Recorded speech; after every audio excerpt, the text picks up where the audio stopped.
வருகிற சட்டமன்ற தேர்தலில் போட்டியிடக்கூடிய வகையில் ஒரு மாபெரும் கூட்டணி அமைத்து அந்த கூட்டணி கட்சியில் இடம்பெற்றிருக்கக்கூடிய தலைவர்களை எல்லாம் இங்கு அழைத்து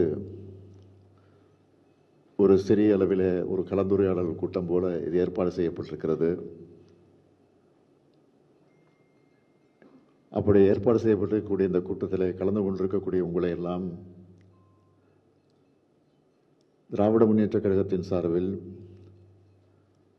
கூட்டணி கட்சியுடைய தலைவர் என்ற முறையில் உங்கள் அத்தனை பேரையும் நான் வருக வருக வருக என்று வரவேற்க கடமைப்பட்டிருக்கிறேன். நடைபெற இருக்கக்கூடிய இந்த தேர்தலை ஒட்டி நாம் அமைத்திருக்கக்கூடிய இந்த கூட்டணி புதிதாக அமைக்கப்பட்ட கூட்டணி அல்ல. தொடர்ந்து 2 நாடாளுமன்றம், ஏற்கனவே நடந்து முடிந்திருக்கக்கூடிய 2021 நடைபெற்ற சட்டமன்றம், இடையில உள்ளாட்சி அமைப்பு தேர்தல், இடைத்தேர்தல்கள் ஆக தொடர்ந்து ஒரு மாபெரும் கூட்டணி அமைத்து, இன்னும் சொல்ல வேண்டும் என்று சொன்னால், இதுவரையில் தமிழ்நாட்டில் மட்டுமல்ல இந்திய அளவிலே கூட இல்லாத வகையில் இவ்வளவு ஆண்டு காலம் தொடர்ந்து இருக்கக்கூடிய ஒரு கூட்டணியாக நம்முடைய மதச்சார்பற்ற கூட்டணி தொடர்ந்து அமைந்திருக்கிறது என்பது உள்ளபடியே பாராட்டுக்குரிய ஒன்று, மகிழ்ச்சிக்குரிய ஒன்று.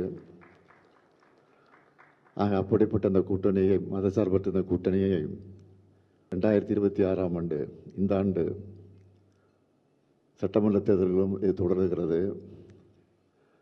அப்படி தொடரக்கூடிய இந்த தேர்தலில் நாம் எப்படி களம் காண இருக்கிறோம், குறிப்பாக ஒவ்வொரு கட்சிக்கும் எவ்வளவு இடங்களை, எண்ணிக்கையில் எவ்வளவு இடங்களை வழங்குவது என்று கலந்து பேசி, அதைத் தொடர்ந்து எந்தெந்த தொகுதி என்பதையும்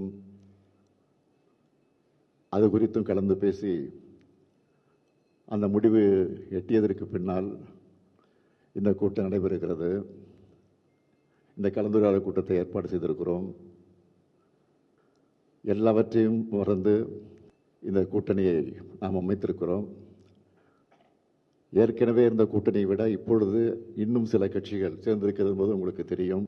இந்த கூட்டணி வெற்றிகரமாக அமைத்திருக்கிறோம்.